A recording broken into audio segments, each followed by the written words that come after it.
Sur les bords de l'Yonne, la petite ville d'Auxerre offre aux visiteurs un patrimoine historique médiéval reconnu, mais c'est surtout à l'AJA, son club de foot, qu'elle doit sa renommée nationale.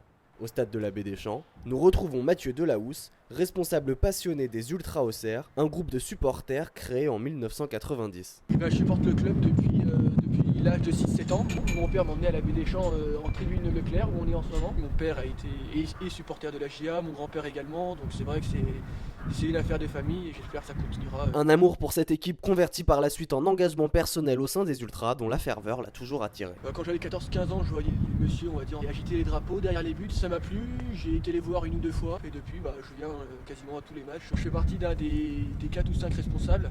Moi je m'occupe surtout de la partie déplacement, donc je m'occupe des déplacements de la GIA à l'extérieur et de la partie tifo. Et cette dévotion lui colle à la peau. Le blason du club tatoué au mollet, Mathieu reconnaît que son fanatisme frôle la déraison au point d'affecter sa vie personnelle. Il y a 4-5 ans, la GIA jouait à Sochaux le 14 février, donc le jour de la Saint-Valentin.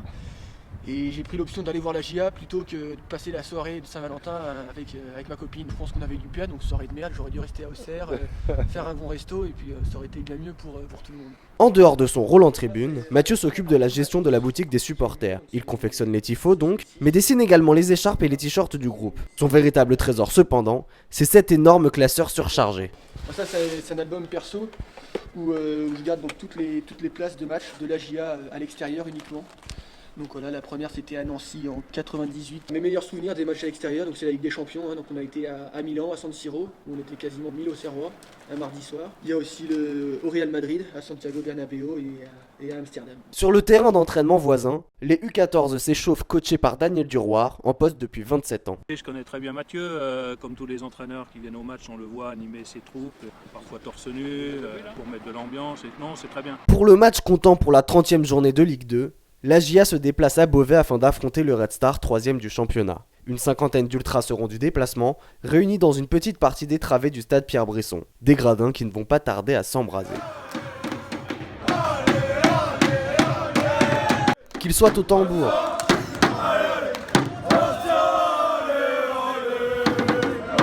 ou à l'initiative des chants, Mathieu est dans son élément.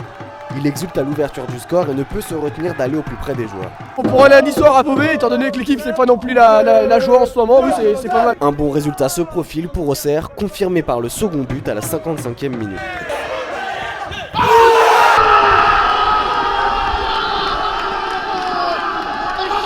Dans la liesse générale, Jonathan, un des membres des Ultras Auxerre, présente son responsable. T'es arrivé quand toi? Ça fait 9 ans maintenant. Ça fait 9 ans que je le connais alors. Ça va, il fait du bon boulot. Mais il faut le surveiller.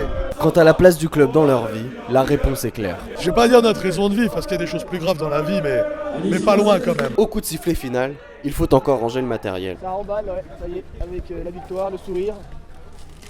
On est content. Dernier effort, les 600 km qui les séparent de la Bourgogne, et là encore, c'est Mathieu qui s'y colle. Ouais, là c'est moi qui conduis, pour une fois, ou encore une fois, parce que beaucoup picolent, mais après du coup ça assume pas, donc il faut conduire. Cette assiduité à toute épreuve dans le soutien des Blancs et Bleus ne semble pas prête de s'estomper.